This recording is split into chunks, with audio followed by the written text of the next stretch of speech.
Hi, Mickey from Flipping Spain. I promise one day I'm going to buy a proper microphone, and so you don't have to see these lovely white cords, but we're not quite there yet. So, I wanted to talk a little bit about managing stress.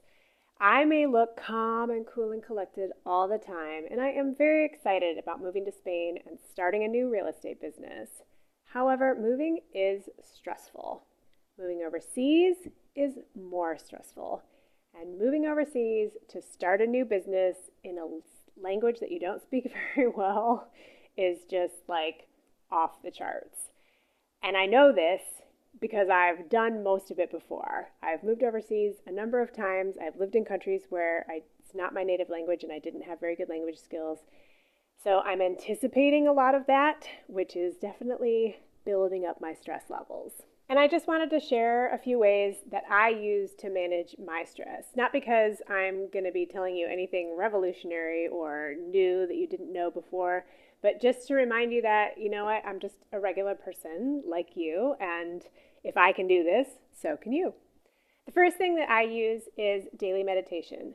Now, I don't sit on my mat for hours and hours just umming and ahhing, or I guess ahming and ahhing.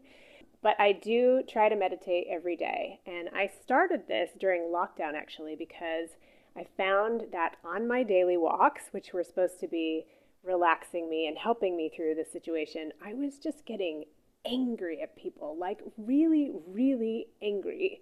You know, all it would take was for someone to not step away when we were passing each other or something. And I was just like, Urgh. So, and I didn't want to be like that. I mean, I don't want to be like that in my daily life. So I started meditating and I use the Insight Timer app. I like it because it's free.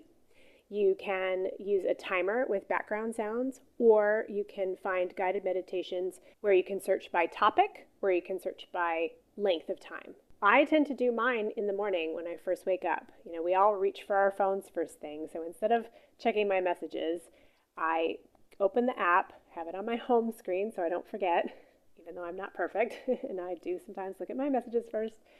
And I just do 5 minutes or 10 minutes. I have about 4 or 5 guided meditations that I really enjoy, mostly because I like the person's voice.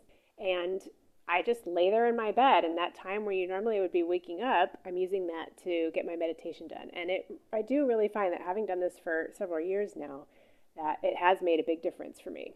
The second thing I use are sort of, you could call them mantras.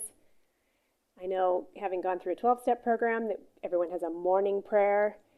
I like to call them reminders. It's just a way of setting your intention in the morning, but also throughout the day when you kind of catch yourself in a situation that's uncomfortable or you feel your stress levels rising, you can remind yourself of something key that sort of takes it back down to that calm level. So for example, there's a very common Buddhist meditation that is just 4 lines. It's, may I be safe, may I have mental happiness, may I have physical happiness, and may I live with ease.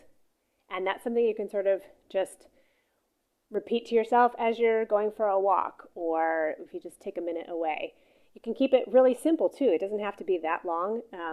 One of the ones that I've developed for myself is just a reminder that I have everything I need to live well today. So when I start worrying about decisions I've made in the past and thinking, oh, I should have done this, or if I start projecting into the future and thinking, oh my gosh, I'm going to start this business, and what if I try to flip a house and I lose all my money? And you know, these are valid things to worry about. But if I just remind myself that right now, right here, I'm here, and actually right now, right here, I'm in somebody's really fancy house on a beautiful island having a free vacation. So I do have everything I need to live well today. And not everybody can say that, and I respect that. But in the moment, if you're safe, if you're fed, if you're warm, those are things that you can just step into and hold on to. And that helps me remember that I don't have to worry about the rest of it right now. Right now, I just have to do right now. So another thing I do, and this is where it gets a little woo-woo, but hey, I'm putting myself out there. I'm a big believer in energy. And I definitely feel like I pick up and take on other people's energy. So when I feel that, and I know it's affecting me, I just have to take a minute to remind myself, like, is this coming from me, or is that coming from you? And if it's coming from you, it's none of my business.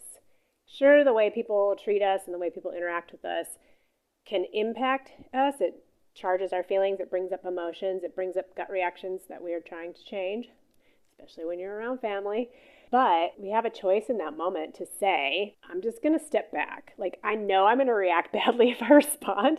I'm an Aries and I'm super fiery. So I know if I just say the first thing that comes to my head, it's probably not going to go well. It's not going to de-escalate the situation, that's for sure. So now I'm just trying to say, okay, let's take a step back. Why am I upset? Am I just upset because you're upset? Am I upset because you offended me? Mostly I'm just upset because other people aren't behaving the way I want them to behave. And that's my shit. That's not their shit. So I can own that and I can just be like, okay, that's not mine. And you'll think it's funny, but I put up what I call my big pink bubble. And so I just sort of imagine this big pink bubble, kind of like one of those Zorb balls, like a little hamster ball. But it's my protective shell. And all the energies that's out there can stay out there. And I can cultivate the energy I want inside. And then I'm able to take a little more time to think about how do I want to be in this situation, because that's the only thing I can control.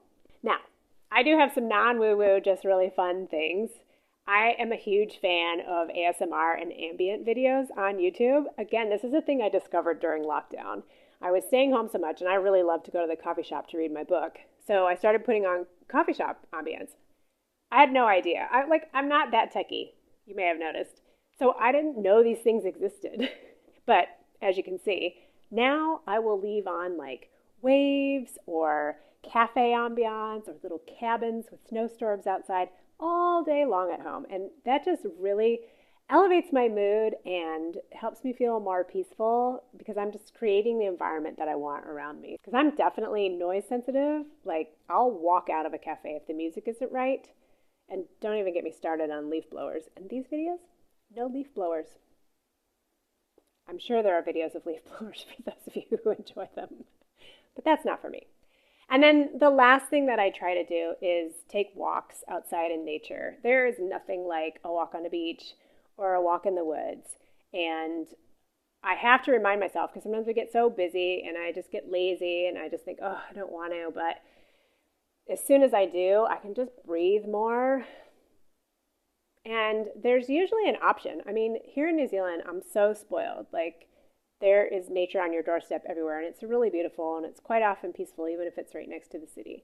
If you're stuck in a big city, or, I might be in a more urban location coming up over the next year, there's usually some place you can escape to. When I lived in the UK, I found the canal networks, and I walked up and down the canal paths all across Scotland and through the UK, and it was just a chance to immediately feel like you're outside of the city. You can hear the birds chirping, you hear the water babbling. So again, I'm not telling you anything you don't know, but I'm reminding you that it's worth taking 10 minutes, 20 minutes, 30 minutes of your day to do something like that, even if it's once a week, because it really will help tamp down those stress levels.